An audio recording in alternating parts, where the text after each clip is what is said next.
देखिए 9 साल तक क्यों नहीं लाया, 9 साल तक क्यों नहीं लाया, जब ला रहे तो चुनाव है क्यों लाया, चुनाव है क्यों लाया। अच्छा आपने उनको बोला कि पूछ लेते हैं कि डेट कब लाने की डेट, अरे 2 बार डेट पूछ चुके हैं, राम मंदिर का डेट पूछा अब हो रहा है, और 370 का भी डेट पूछा था वो भी हो रहा है, इसलिए डेट मांगने की ऐसे तो नहीं है। अब मैं देखिए पूछना चाहता हूँ कि सुचरिता ये तरीका नहीं है, आपका पीसीआर भी इस पे कार्रवाई कर सकता है। ठीक है आप बोलिए। देखिए मैं सिर्फ इतना कहना चाह रहा हूँ, 2-3 पॉइंट जो बोले। अब इन्होंने लॉ कमीशन का जिक्र किया, अरे लॉ कमीशन से ज्यादा महत्वपूर्ण तो सुप्रीम कोर्ट है ना।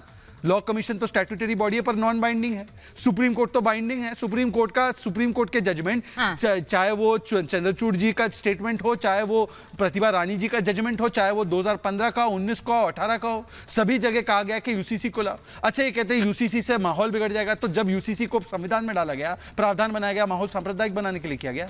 गोवा में जब कांग्रेस पार्टी ने लागू किया तो सांप्रदायिक हो गया। आप करें तो चमत्कार, हम करें तो गुनहगार। ये मुद्दा चुनाव का और राजनीति का नहीं है, ये मुद्दा केवल 2 विषयों का है। सुचरिता जी 2 सवालों पर जवाब चाहिए। एक, क्या बच्चियों की शादी होनी चाहिए 18 से पहले, और दूसरा सवाल, क्या जो कुरीतियां हैं जैसे बहुविवाह से लेकर अलग अलग कुरीतियां हैं जिसमें महिलाओं का अधिकार का हनन होता है या महिलाओं को अधिकार पुरुषों की तरह नहीं मिलता है, क्या वो होना चाहिए। ये 2 सवालों का जवाब सैद्धांतिक रूप से दिया जाना चाहिए। संविधान में आर्टिकल 44 के रूप में, आर्टिकल 44 के समर्थन में, आर्टिकल 44 के खिलाफ है। और जो खाके की बात की, उन्होंने कहा ड्राफ्ट आने दीजिए। ड्राफ्ट आया था एनआरसी का विरोध करने से पहले। भाटी साहब आपको बोल रहे हैं, लेकिन मैं भाटी जी से जवाब ले लूं। भाटी जी 1 मिनट में अश्विनी जी के पास एक इनिशियल कमेंट ले लेती हूँ। वारिस साहब बहुत सारे सवाल उन्होंने आपके लिए छोड़े हैं, शहजाद जी ने। मैं सवाल लूंगी लेकिन पसमानदा का सवाल का जवाब नहीं देते।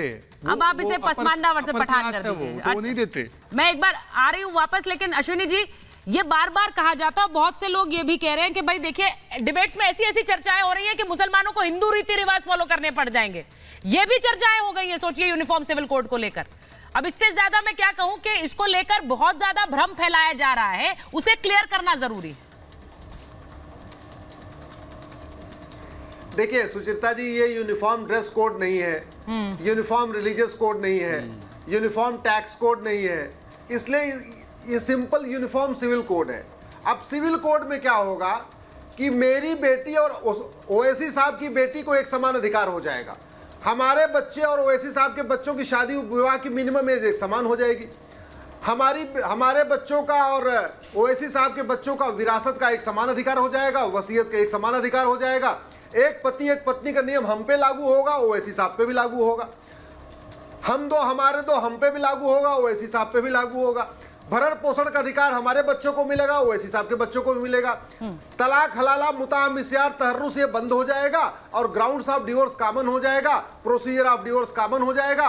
गुजारा भत्ता हिंदू बेटी को भी मिलेगा, मुस्लिम बेटी को भी मिलेगा। बच्चा गोद लेने का अधिकार हिंदू बेटी को भी है, मुस्लिम बेटी को भी मिलेगा। तो मुझे लगता है कि इस पे अलग अलग तरीके से कंफ्यूज करना, क्योंकि यूसीसी के खिलाफ कोई तर्क नहीं है, इसलिए नया कुतर्क गढ़ा जा रहा है। नमाज वैसे ही होती रहेगी, 7 फेरे वैसे ही होंगे, अजान वैसे ही होगी, चर्च की प्रेयर वैसे ही होगी, जो 5 टेनेट्स ऑफ इस्लाम है वो चलते रहेंगे, जो 5 टेनेट्स ऑफ क्रिश्चियनिटी है वो चलती रहेगी, जो 5 टेनेट्स ऑफ हिंदुज्म है वो चलता रहेगा, जो पारसियों के 5 टेनेट्स हैं वो एज इट इज रहेंगे, उसमें कोई इंटरफेयर नहीं होगा। ये तो कुतर्क गढ़ा जा रहा है रोकने के लिए।